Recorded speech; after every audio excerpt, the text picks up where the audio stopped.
Shalom. Shalom alaikum beshem hamasya. Salam sejahtera dalam nama Kristus. Saya mau bercerita sedikit tentang penginjilan di Jawa.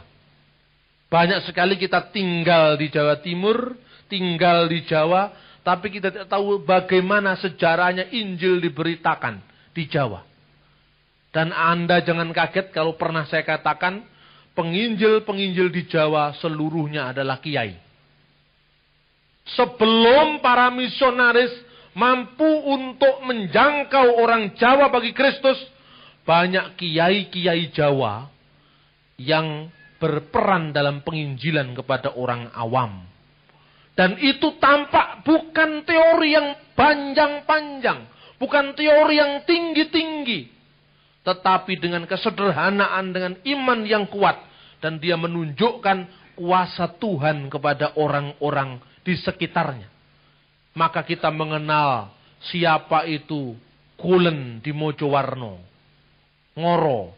Siapakah itu Kiai Ibrahim Tunggul Wulung, yang menjadi Kristen karena dia bertapa di Gunung Kelut. Aneh kan? Orang bertapa kok ketemu Yesus. Kita mengenal Kiai Sadrah di Jawa Tengah, yang menjadi cikal bakal di gereja-gereja Jawa di Jawa Tengah. Banyak sekali yang kita melihat bahwa sebenarnya dulu penginjilan di sini itu hasilnya orang awam, bukan hasilnya Belanda. Nah, karena itu Yesus juga menekankan pada ayat selanjutnya, jangan kamu sekedar bangga karena kamu bisa mengusir setan, tapi lebih bangga karena lebih bersukacitalah engkau karena namamu sudah tercatat di surga. Amin. Yang penting bukan mengusir setan, tapi mengusir setan itu sekedar bukti bahwa nama kita sudah tercatat di surga. Karena kamu diberi kuasa untuk menginjak ular. Ular itu bukan ular sawah, itu bukan. Artinya ular naga yang besar, tapi bukan sinaga, karena sinaga orang Batak, lain lagi itu. Ular naga yang besar itu, yang melambangkan oknum Lucifer, oknum setan, sudah dikalahkan ketika Yesus disalibkan di Kalvari. Dan itu menjadi jaminan karya misi kita ke depan. Menjadi jaminan karya misi kita ke depan. Saya ingin menceritakan tentang kisah dari pertobatan Kiai Sadrah, Kiai Tunggul Wulung, dan kiai-kiai Jawa yang menjadi penginjil-penginjil pribumi yang sangat giat mengabarkan Injil. Pertama kali adalah Kiai Ibrahim Tunggul Wulung. Nama aslinya itu adalah Ngabdullah. Karena orang Jawa tidak bisa ngomong Abdullah. Ain itu tidak bisa. Abdullah, maka dipanggil Ngabdullah. Tidak bisa ngomong Umar Ngumar. Tidak bisa ngomong Ali Ngali. Maka si Ngabdullah ini lahir di Jepara. Di suatu daerah namanya Juwana sekarang ini. Juwono. Di sana dia kemudian punya masalah dengan Belanda. Karena dia itu orangnya menggerakkan perlawanan pada Belanda. Pada saat dia mau dibuang ke Manado lewat sebuah kapal, kapalnya lagi mampir di Surabaya. Orang ini dengan satu cara sendiri dia kemudian turun, meloloskan diri dari kapal yang mengangkut ke pembuangan, dan akhirnya tiba di kaki Gunung Kelut di daerah Blitar dan Kediri. Saya baru meneliti tentang pertobatan Tunggul Wulung ini di Pati, karena data-datanya ada di sana. Pada saat dia kemudian di daerah Kediri, rupanya Tunggul Wulung ini seorang kiai Islam. Abdullah ini seorang kiai Islam. Tapi kiai-kiai Islam pada saat itu sangat dipengaruhi dengan kebatinan. Dengan kisah-kisah dongeng-dongeng, folklor cerita rakyat orang Jawa, yang rupanya dipengaruhi oleh mitos Ratu Adil. Rupanya dia dipengaruhi oleh Primbon Joyoboyo. Saya khotbahkan di sini bukan saya menyuruh Anda percaya pada Primbon. Ini ceritanya sampai bagaimana Tunggul Wulung kok jadi Kristen. Ini persoalan. Karena penting, tidak ada penginjil yang menginjili dia. Tidak ada pendeta yang menginjili dia. Kok jadi Kristen hanya dengan bertapa di Gunung Kelut? Kan aneh kan? Nah, saya kemudian melacak kisah-kisah tentang pengharapan mesianis orang Jawa pada abad ke-19. Orang Jawa mengharap-harapkan akan datangnya seorang ratu adil politik, Sang Eru Cokro. Tapi di pihak lain ada ramalan Joyoboyo yang mengartikan bahwa ratu adil eskatologis yang akan datang itu namanya adalah Isa Rohullah, Imam Mahdi. Ini ada dalam primbon Joyoboyo, itu ada. Jadi digambarkan nganti tumekaning akhir zaman katanya. Ini dalam kitab itu saya baca itu. Ingat loh, ini bukan Alkitab untuk diimani loh. Ini sekedar cerita yang melatar belakangi kenapa Abdullah jadi Kristen. Kan Tuhan bisa mengundang orang ke hadiratnya dengan berbagai macam cara dan terikat pada zaman pada saat itu, di mana digambarkan dalam buku itu nganti tumekaning akhiring zaman. Akhir zaman iku alamate itu akan datang dengan cara apa? Salah satu munculnya Dajjal. Dajjal, Anda tahu Dajjal itu antikristus yang dicatat dalam surat Yohanes itu. Antikristus itu bahasa Inggris Antichrist, bahasa Yunani Antikriston, bahasa Arabnya Masihid Dajjal. Jadi Dajjal itu akan datang pada akhir zaman. Yang bisa mengalahkan Dajjal ini Nabi Isa Al-Masih. Jadi Dajjal itu akan datang pada akhir zaman. Matanya satu ada di batuk sini. Ini cerita dongeng. Kemudian Dajjal itu prajuritnya kebanyakan kaum perempuan. Makanya hati-hati jadi perempuan. Jangan-jangan jadi muridnya Dajjal nanti. Dajjal itu antikristus. Akan datang pada akhir zaman sampai kemudian Isa diturunkan untuk mengalahkan Dajjal ini. Karena itu kalau Anda tanya kepada orang Islam, salah satu doanya itu berbunyi, Allahumma inni a'udzubika min azabil kubur wa min fitnatil masiihid dajjal. Ya Allah, saya berlindung kepadamu dari siksanya kuburan, siksa alam kubur, dan dari fitnahnya antikristus Masihid Dajjal. Kalau orang Islam mendengar Masihid Dajjal, bulu kuduknya langsung berdiri. Lalu ingat pada Nabi Isa yang akan mengalahkan Dajjal. Tapi kalau Isa mendengar antikristus, ya tidak ada nilainya apa-apa. Kita harus antikristus supaya kita tidak dikristenkan katanya. Jadi bahasa itu penting pengaruhnya. Artinya ya itu juga. Antikristus itu ya Dajjal itu. Nah, rupanya cerita eskatologi Islam, kedatangan Isa pada akhir zaman itu mempengaruhi orang Jawa. Tekane Dajjal, Jomak Jujo. Nah, ini orang Jawa. Jomak Jujo itu Ya'jud wa Ma'jud bahasa Arab. Bahasa Ibraninya Gog dan Magog. Itu di kitab Wahyu itu.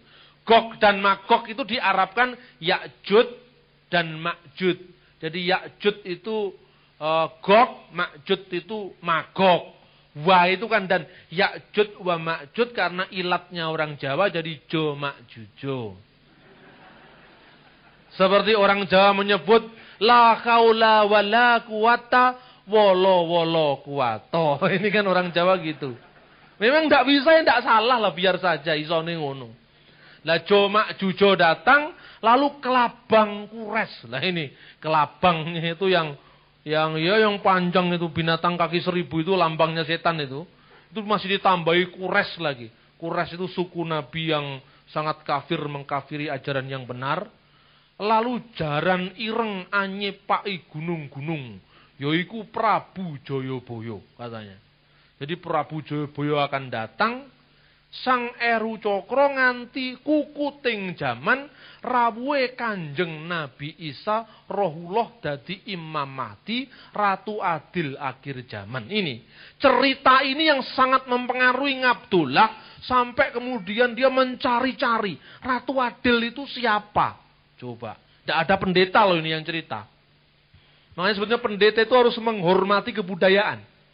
Karena dengan kebudayaan kita sering dibukakan pintu masuk agar Injil diterima di setempat tanpa mengalami gejolak. Kemudian dia naik ke Gunung Kelut, kok yang dilalah kersaning Gusti Allah. Dia ketemu dengan seorang pertapa wanita, namanya Endang Sampurnawati. Ini bukan komik, ini sejarah. Ini sejarahnya Jawa menjadi Kristen.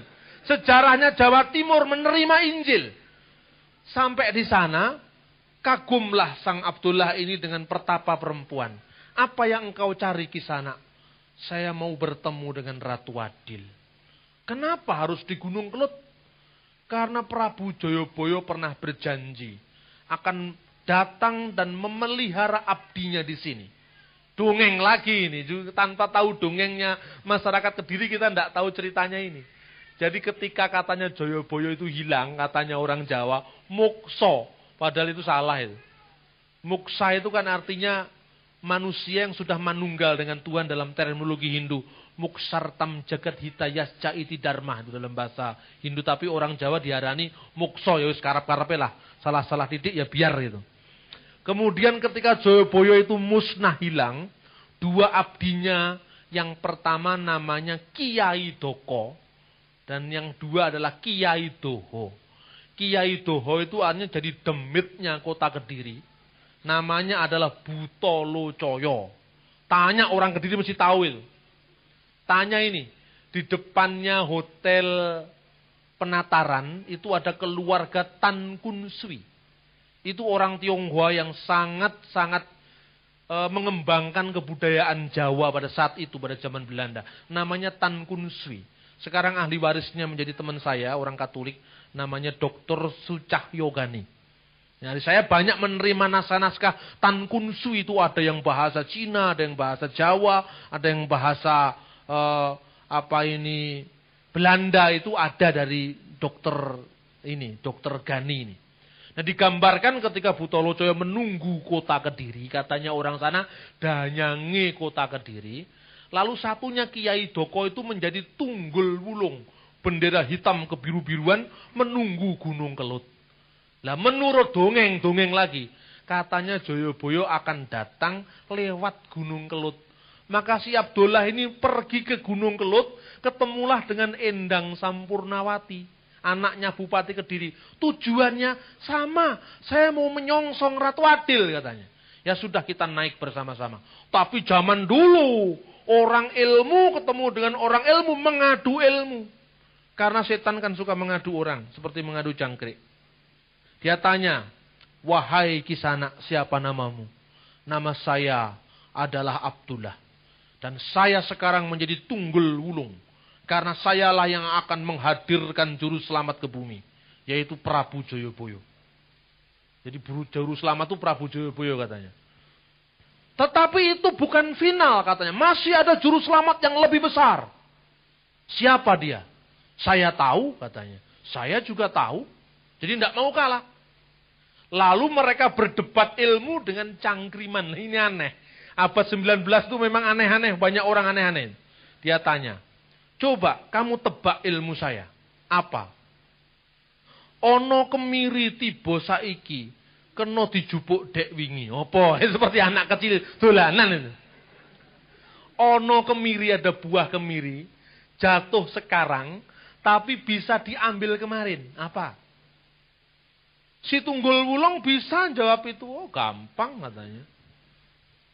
Terus satunya lagi. Kalau gitu kamu juga jawab pertanyaan saya apa? Ratu Adil rawuh mertamu. Tamu bageake kang ditamoni.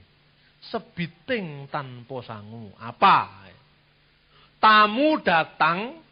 Ya bertamu. Ratu Adil itu datang bertamu. Anehnya. Yang bertamu itu malah menyilahkan yang ditamui. Jadi bukan monggo-monggo itu bukan dari tuan rumahnya. Tapi justru Ratu Adil itu datang untuk menyilahkan pada tuan rumah. Dan satu catatan. Sepeser pun dia tanpa bekal. Siapa dia?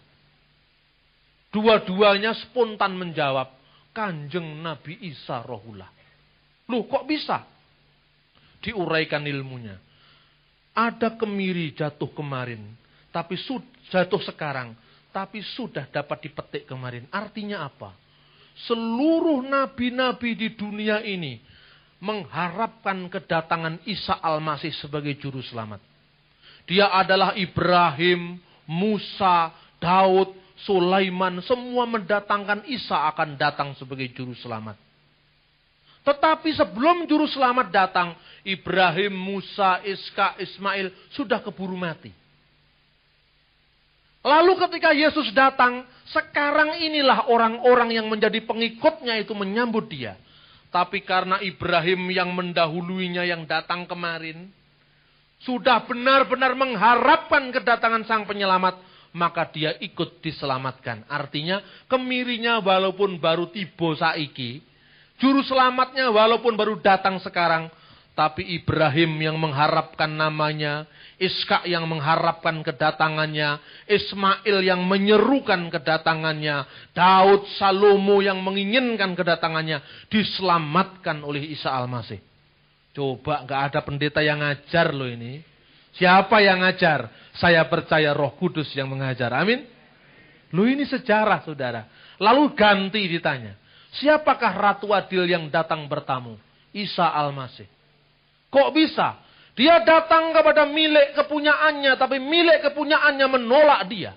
Karena itu dia malah datang menyilakan pada orang-orang yang didatangi.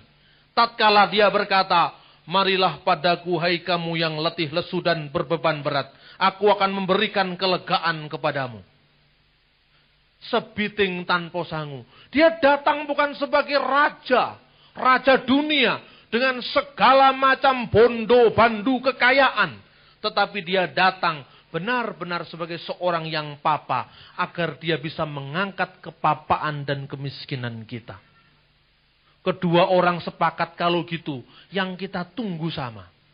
Yaitu Yesus Kristus. Dia naik ke Gunung Kelut selama 7 tahun. Enggak macam-macam. 7 tahun coba. Lah kita semua ini tinggal datang hari Minggu aja kok sulitnya setengah mati. Padahal datangnya enggak sampai 2 jam. Itu 7 tahun, betapa sulitnya orang-orang di luar itu mencari Tuhan. Lalu menurut ceritanya pendeta Jelesma, yang menjadi penginjil orang Belanda di Mojowarno, tahun 1848, ketika Gunung Kelut mau meletus, di bawah tikar semedi atau sembayangnya Abdullah, yang menamakan diri Tunggul Wulung tadi, ada 10 perintah Tuhan. Dia turun dan merasa ini adalah jawaban dari doa saya. Tapi dia bertanya kepada Sampurnawati yang akhirnya jadi istrinya. Kenapa kita tidak ketemu dengan Prabu Joyoboyo? Mungkin dia memang tidak datang. Dia sekarang sudah dikubur di lemah sana itu. Dan kuburannya itu jasadnya sudah menjadi tanah. Tanahnya ditanduri ketela dan ketelanya kita makan bersama-sama. Karena Joyoboyo memang tidak pernah datang.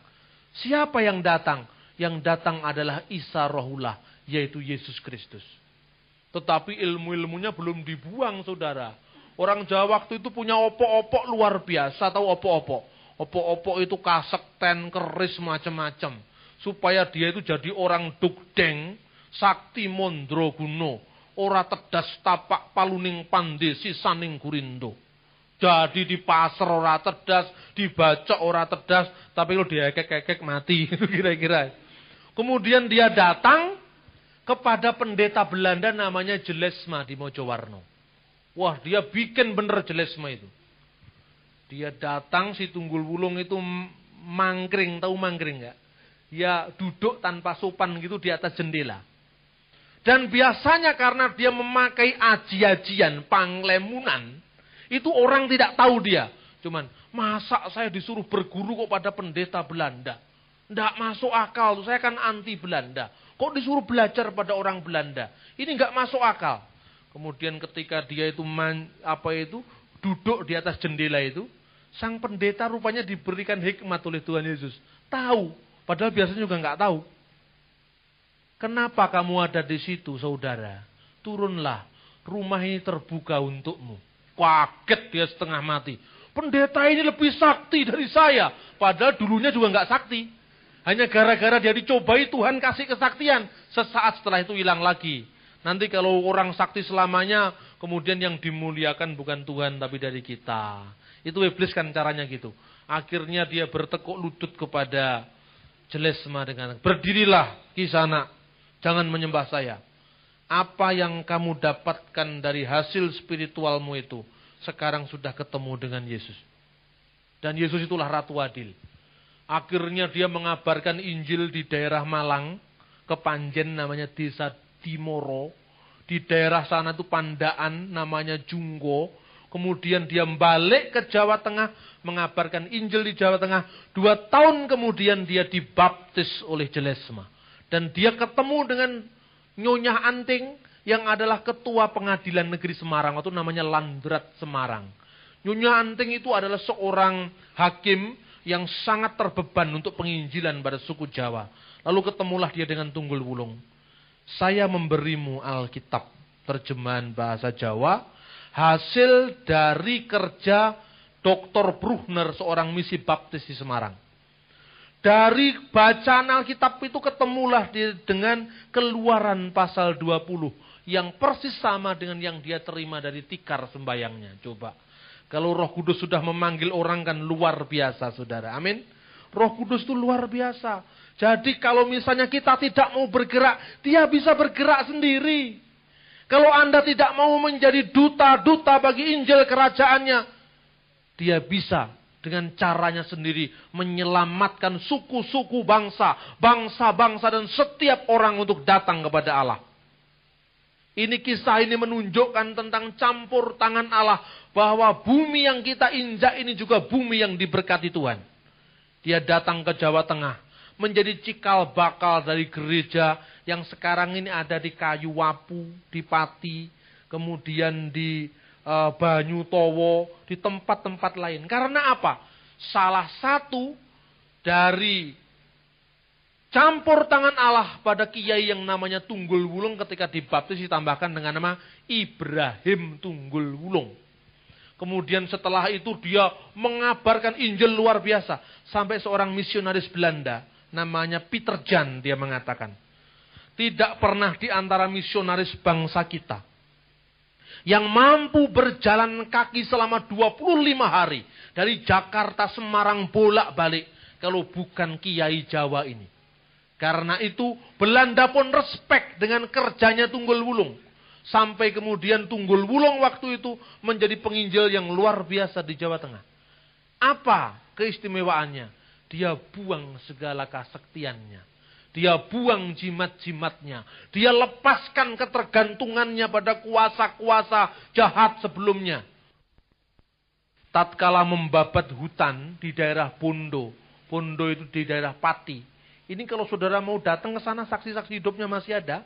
Tulisan-tulisannya masih ada. Dan ini sedang diteliti oleh seorang sarjana Belanda. Ini Dr. Hoekema.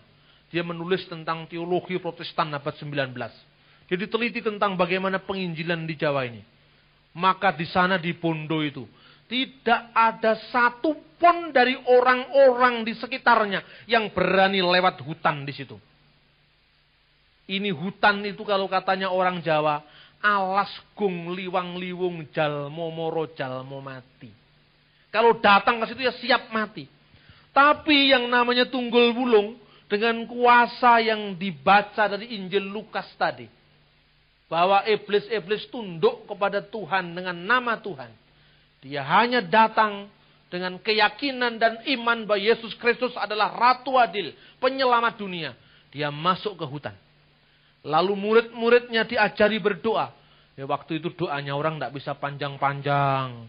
Doanya itu ya asalkan, ya singkat yang penting ngerti. Dia doanya itu begini. Allah, Putro Allah, Roh Suci Allah. Tetelune kang tunggal dadi sawiji. Ini Tritunggal. Allah, firman Allah dan Roh Allah. Ketiga-tiganya adalah satu. Satu Allah. Lemah angker. Upas racun. Dadi towo idi Gusti Yesus selaminyo. Amin. Setan lari semua, saudara-saudara. Hanya begitu di dalam nama Yesus itu kan. Bahasa Jawa. Idi Gusti Yesus selaminyo. Dengan izin Tuhan Yesus. Semua demit setan semua lari.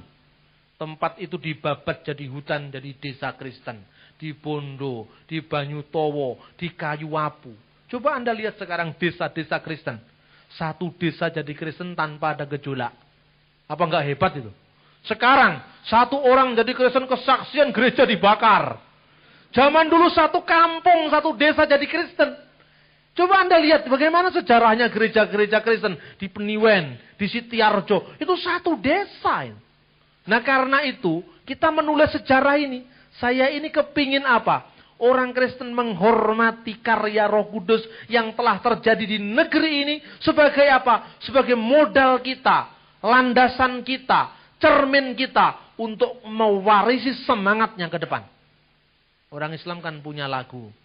Lir tandure wesumilir tak ijo royo royo. Itu kan sebetulnya cerita dakwahnya Sunan Kalijogo. Kita tidak punya sunan di Jawa ini. Tidak punya, makanya saya bikin sunan. Kulen, penginjil di Mojowarno, saya angkat namanya jadi Sunan Kulon, karena kebetulan dia orang Belanda. Lalu kita ciptakan, ini sudah diterbitkan Andi Offset. Sejarahnya Kiai Sadrah, lah itu. Nanti akan terbit lagi dalam bentuk komik cerita untuk anak-anak sekolah minggu. Sejarahnya Kiai Tunggul Wulung. Sejarahnya Kiai Paulus Tosari. Ini kan kita tidak mengenal sejarah penginjil di negeri kita sendiri. Kalau orang Batak punya No Mention, orang Ambon punya Yosep Kam, maka orang Jawa juga punya rasul-rasul yang sebetulnya rasul-rasul lokal. Tunggul Wulung, Sadrah, Tosari itu orang-orang lokal yang sebetulnya mereka dipakai Tuhan secara otodidak luar biasa. Nah, saudara-saudara yang terkasih dalam Tuhan, pertanyaan sekarang. Kenapa justru di Gunung Kelut Tunggul Wulung ketemu Yesus? Nah ini. Kok enggak di gereja ketemunya, kan aneh. Ke Gunung Kelut kok ketemu Yesus itu ini kamus teologi dari mana ini? Sekolah teologi mungkin nggak bisa jawab ini. Kenapa ke Gunung Kelut kok ketemu Yesus? Oh, ada cerita yang lebih tragis lagi. Seorang carik di Jawa Tengah. Carik itu sekretaris desa. Namanya Mas Karyo Dikromo. Nah, ini saya data-data model begitu. Karena memang saya teliti. Mas Karyo Dikromo digambarkan seorang yang suka mencari ilmu-ilmu tua. Dia datang ke pantai selatan untuk minta restu Nyai Roro Kidul. Coba bayangkan, dia bertapa di pantai selatan. Tapi yang terjadi karena ketulusan hatinya, ada suara berkata, ono swaro tanpa rupa dumeling hetole enggal tangyo. Apa sing kok karepke wis teka. Golek ono bocah angon gawane sada lanang parane mengalor. Iku kang bakal nuduhake marang kowe dalan kang bener lan becik. Wahai anak, bangunlah. Carilah yang bernama Sang Gembala. Yang senjatanya adalah sada lanang. Lah ini misionaris Belanda nggak bisa mengartikan sada lanang itu artinya apa. Itu perumpamaan orang Jawa. Ke daerah utara, karena daerahnya Kiai Sadrah itu. Di sanalah kamu akan ditunjukkan jalan yang benar. Kemudian dia datang kepada Kiai Sadrah. Rupanya Kiai Sadrah itu dulu juga lulusan pesantren di Jawa Timur. Ini menarik ceritanya seperti komik tapi fakta ini. Ketemu di Jawa Timur setelah dia tamat dari pesantren di Ponorogo. Dia disuruh berguru pada guru ilmu namanya Kiai Kurmen di Semarang. Kiai Kurmen dalam sebuah perdebatan terbuka telah dikalahkan oleh Tunggul Wulung. Ketika dia minta, Pak Kiai, saya mau jadi murid Anda. Tidak usah. Karena saya sudah menjadi murid dari guru saya. Siapakah dia? Kiai Tunggul Wulung. Ilmu apa yang tuanku miliki? Ilmu Isa, katanya. Ilmu Isa itu tidak perlu sulit-sulit. Karena kita percaya dengan iman. Kita akan bisa masuk surga. Ilmunya Ratu Adil Isa Rohullah, katanya. Coba. Ini masuk akal apa enggak? Ke Segoro Kidul kok akhirnya jadi Kristen. Coba. Ini gimana ini? Kamus teologinya Lutheran, Calvinis, Katolik nggak bisa jawab ini. Ke Segoro Kidul kok ketemunya Tuhan Yesus. Ke Gunung Kelut kok ketemunya Tuhan Yesus. Ternyata apa, saudara-saudara? Itu menunjukkan penguasa-penguasa sudah dikalahkan. Penguasa-penguasa udara sudah ditundukkan. Dan saat itu terbuka Injil Kerajaan Tuhan. Kenapa di Gunung Kelut? Karena di sana ada Tunggul Wulung yang menunggu kawahnya Gunung Kelut. Yang sangat menakuti orang Blitar dan sekitarnya. Walaupun saya sebagai orang Blitar tidak pernah takut. Di Kediri, Butolo Coyo menurut kepercayaan sangat menakutkan orang-orang Kediri. Segoro Kidul, ada Nyi Roro Kidul. Itulah yang oleh orang-orang karismatik disebut roh-roh teritorial. Jadi roh-roh teritorial itu ditundukkan oleh kuasa Yesus. Dan sejak itu Injil diberitakan. Maka setiap pintu-pintu rumah terbuka. Pintu-pintu hati terbuka. Dan setiap orang berlutut dan bertelut. Dan mengaku Yesus Kristus adalah Tuhan bagi kemuliaan Allah Bapa. Waduh. Ini ceritanya ini kok mirip komik tapi kok sungguhan. Ini kan tokoh sejarah, saudara. Artinya bahwa kita menyilahkan Roh Kudus bekerja dalam kita semua. Bahwa dia punya cara yang ajaib. Cara yang luar biasa. Bahkan Alkitab katakan, berbahagialah karena dia sudah memberikan ini kepada orang yang sederhana. Bukan kepada orang yang bijak. Diberikan kepada Tunggul Wulung, kepada Sadrah, orang-orang yang sederhana, bukan orang yang bijak. Berbahagialah orang yang melihat apa yang kamu lihat. Karena nabi-nabi pun gagal melihat ini. Raja-raja penguasa pun gagal melihat ini. Karena apa? Karena Mesias sudah datang. Penyelamat dunia sudah datang. Dan kekuasaannya atas langit dan bumi. Kekuasaannya adalah fid dunya wal akhirat. Kekuasaannya adalah di surga dan di bumi. Dan kekuasaannya menjamin karya pelayanan kita berhasil, berhasil, dan berhasil. Karena itu kita membaca kitab suci ini dengan takjub. Karena mujizat Allah luar biasa. Saya menginginkan orang-orang Kristen di Indonesia bersatu. Dan melupakan perbedaan-perbedaan kecil. Dan kita memiliki tugas yang jauh lebih besar. Yaitu mewartakan kerajaan Allah. Di tengah-tengah bangsa kita. Di tengah-tengah negeri kita. Di tengah masyarakat kita. Di tengah kota kita. Keluarga kita. Agar nama dia dipermuliakan untuk selama-lamanya. Amin. Kita berikan kemuliaan untuk Tuhan kita. Karena itu saudara-saudara. Iman Kristen benar-benar terakhir memberikan kita janji yang terbukti, bahkan 1000 kali terbukti dalam sejarah. Ada hal yang sangat sederhana, saudara-saudara. Islam, Jawa, itu kan sebetulnya kalau mau digali syarat dengan unsur Kristen. Satu saat ada orang yang sulit melahirkan anak. Ternyata di dalam salah satu doanya, doa-doa buku doa orang Islam itu loh. Itu ada kata-kata kalau ibu-ibu sulit melahirkan. Itu ada doanya. Dan doanya ada namanya Yesus. Nah ini bingung Anda. Bunyinya begini. Bismillahirrahmanirrahim. Hana walada Maryam wa Maryam walada Isa. Ukruj ayyuhal ma'uludu bi khudratil malikil ma'bud. Amin. Anak itu langsung cenger, lahir. Kok gampang sekali. Luar biasa ini. Itu doanya orang Islam, bukan doa Kristen. Kalau doa Kristen udah aneh. Itu doa orang Islam. Jadi bunyinya apa? Artinya. Dengan nama Allah yang Maha Pengasih dan Penyayang. Seperti ibunya Maryam melahirkan Maryam. Dan Maryam melahirkan Yesus. Keluarlah wahai jabang bayi. Katanya. Keluarlah atas kekuasaan dari raja yang wajib disembah. Lahir betul itu. Kaget loh. Ternyata doanya ada Yesusnya. Jadi sebetulnya yang Anda hadap itu bukan orang yang tidak mengenal Yesus. Tapi sudah mengenal dia. Tapi ya masih diembeli dengan kanan, kiri, yang macam-macam. Abdullah itu sudah mengenal Yesus. Tapi masih ada embel-embelnya. Plus Butolo Coyo, plus Tunggul Wulung, plus Nyi Roro Kidul gitu. Itu kan sama aja dengan orang Ambon. Elias Pikal. Kalau tinju dulu selalu ada kain merah. Saya tanya kenapa Pak Itua itu? Itu opok-opoknya katanya. Terus diinjili. Orang-orang yang model begitu diinjili. Cobalah Pak Itua pikir. Untuk apa semuanya itu? Ini beta tidak mantap kalau tidak ada ini katanya.